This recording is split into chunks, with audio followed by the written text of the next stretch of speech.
Chris Santiago with MMA Islands. Today we're here with the new Smash Global Flyweight Champion of the World. We have on Aaron Lafarge. Aaron, how's it going today? Doing great. Just getting some rest. It wasn't even a week ago I just fought, so yeah, just healing up, little banged up here and there, but other than that, I feel great. Soaking it all in. Mm-hmm. How does it feel to have the word world champion next to your name after all these years? Oh man, Chris, it's amazing. It's a great feeling. It's everything I've worked for. So it's something I've dreamed about and I wanted to be since I was about 10, 11 years old. So. Mm-hmm. How satisfied were you with the performance against Raz a couple of days ago? Like, how satisfied were you with the performance overall? I thought the performance was dominant. I thought I did go back and watch the first round, and it's one of those fights that was very chess, and I dominated every move, so I felt great. Of course I wanted to finish. Second round, I had a rear naked choke locked up tight. I really thought he tapped. Third round, I rocked him on the feet with a right hand. So overall, and without getting the finish, I thought I did very well in a dominant decision. Mm-hmm. I know that he was saying a lot of stuff. The connection's going out. I think he said a lot of stuff about you before the fight. How hard was it to control your emotions, if at all? I actually, for me, it was the opposite. It kind of just lit a fire under me. It motivated me. It was exactly what I needed in this fight, actually. Yeah, I mean, it started with his coach. His coach actually was almost like, I don't know how to put it, but like he literally, it was like he said his guy was gonna kill me. Like, yeah, we're going over. This guy waiting for Raz. Raz is gonna kill him. Like, this is not even like almost like his guy was. He wasn't he gave me zero respect basically. And then Raz kind of was on social media telling me stuff that, certain things, he was going to put me to sleep. I was a baby. He thinks, certain previous fights, I was like complaining or being a crybaby, he said, but he's like, I'm going to be the guy to knock you out. So I was like, all right, that's, when I went to the gym, I made sure I put in extra work, I put in overtime. So as you can see, it paid off. Mm-hmm. You kind of like welcome that. You kind of like welcome that in the sort because, like, I mean, if it lights a fire under you, I mean, it's kind of gives you a little bit more pressure, but pressure makes diamonds. So do you kind of like welcome that trash talk? Yeah, I actually do. I actually love it, and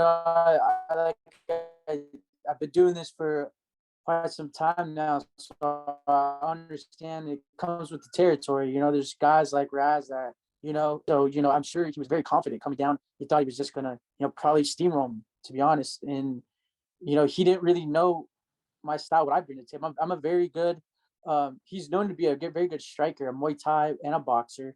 And, we stood up the whole first round. There was 0 takedowns. We stood up the whole first round. And I believe I outfought him even in the first round, the second and third round, but just the first round was all stand up. And I felt like I was just as good or better at striking than him. My hands were better. He didn't land anything significant. So, yeah, I mean, to answer your question, I just. Mm-hmm. What's the game plan from here on out? Is it to defend the Smash World title for a couple more fights, or do you think the UFC is probably on the horizon for you now that you have the belt? Yeah, I mean, we're weighing out our options. I will, like I said, but my team gave me some days to rest. I know I've been talking to a couple of my coaches, and we're gonna get back to training pretty soon here. But obviously, I want to sit down with everybody. I've talked to Julian just briefly, but there's other options as well. I mean, not other options. I would love to fight for Steve again. Steve is just, there's interviews obviously on the internet just coming out, and me talking about Steve, and I meant what I said. I think Steve is just a great guy. He's the best promoter I think out there, really. The guy from the beginning, and he brought me in to fight for the title. He immediately reached out to me and was like, "You need anything? Let me know. I'm not here to, I'm here to build you up. And he knew I had a tough fight on my hands. So I would love to fight for Steve. I know in an interview he just said that this could be his last show in LA. So, he said he does want out to the East Coast, and I believe he said Dallas and Texas. So, if that's what's the next move, or I definitely got some other options too. And obviously the UFC. So, coming off a win like Raz 7-2, the guy was on the UFC radar himself. He has a whole country behind him. He fought in Bellator 3 times, was 3-0, had a belt for the B1 MMA championships in Ukraine. So he's definitely traveled. He definitely was on the UFC radar. So to get a dominant win over a guy like that, 7-2, good experience. I think that puts me right in the driver's seat for Dana White, Sean Shelby. I'm here, flyweight division. The new blood. The next pay-per-view stars right here. So awesome, and and you said that your next fight, I mean, if you fight under Steve again, it could be under at Dallas, Texas. Like I think that's right in my backyard, so I'd love to see you fight there. Yeah, I know.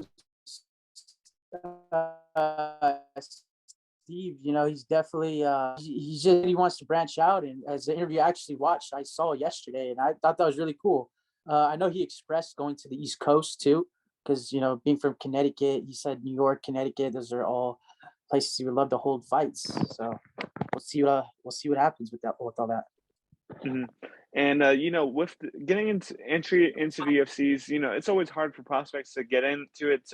Whether it be Ultimate Fighter, Contender Series, now they have on Road to the UFC. Is there a certain way that you want to get into UFC, like one of those three, or maybe just a short notice opportunity?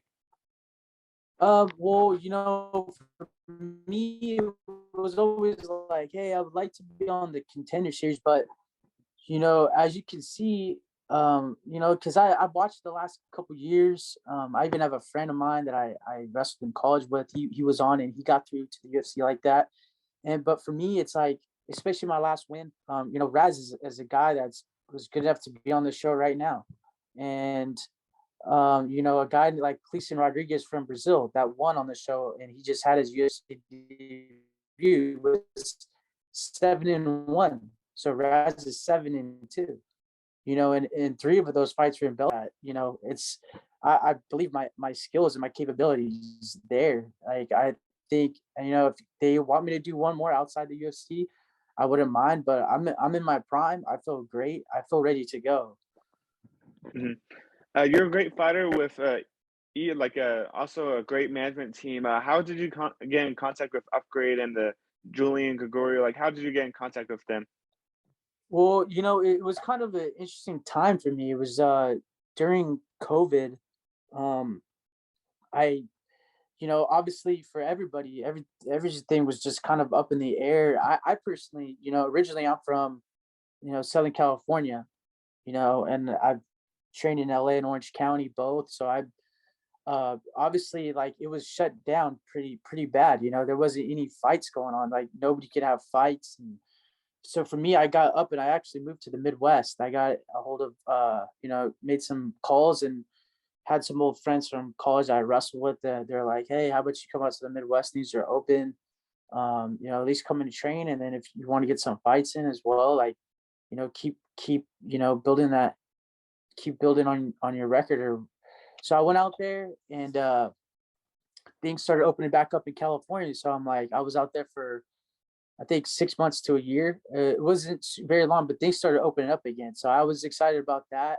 I'm literally packing my things to come home to make the drive home from the Midwest, and I just sent out some contact information, and I wanted to reach out to certain management groups, but Upgrade was one of them. Julian, or I talked with someone from Upgrade, and we just made it happen like that. I expressed them my goals, and they expressed their goals, and we kind of met in the middle. And I kind of like what Julian offered.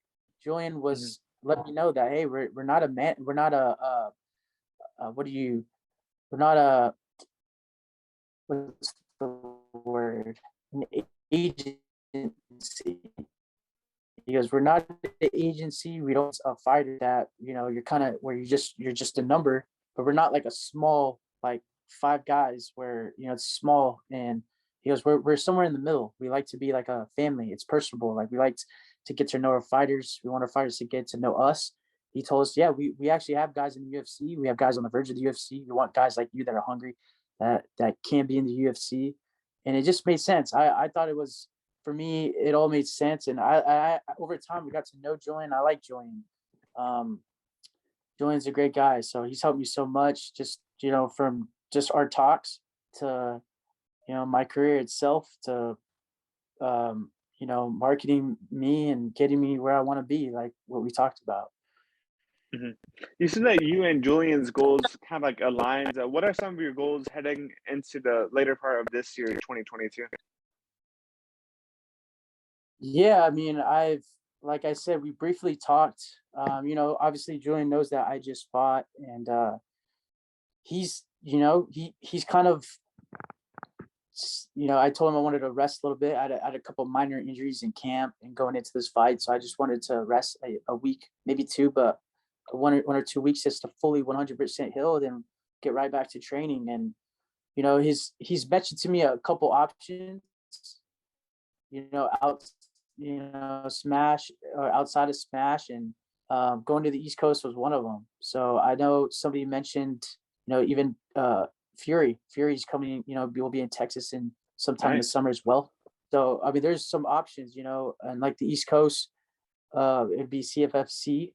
So there's a name that keeps coming up there that I'm sure they reached out to Julian. So yeah, me and Julian are on the same path. He's on this journey with me. That's what I feel like. And I'm one of his fighters, and I'm happy he's on the journey with me. Mm-hmm. For sure, for sure. And I think that's all the questions I have for you, Aaron. Just want to thank you again for the time. Is there anything that you want to say to the fans out there watching? Yeah, I mean, just everyone, please keep supporting me, tuning in. It means a lot. Especially going to my last fight. I felt just I felt the energy. I felt the love. It was exciting. It made me hungry. So thank you, everybody. I want to thank my coaches, Matt Salinas, Kyle Shanae, Alex Flores, Edgar Torres, Dale Roybal, just my entire team, Julian, everyone at Upgrade, all my sponsors, Dom Real Estate, every single sponsor that sponsored me over time. And yeah, thank you everybody for your support. Awesome. Thanks so much, Aaron. I'll talk to you soon, okay? Yes, I appreciate it. Have a good one, Chris.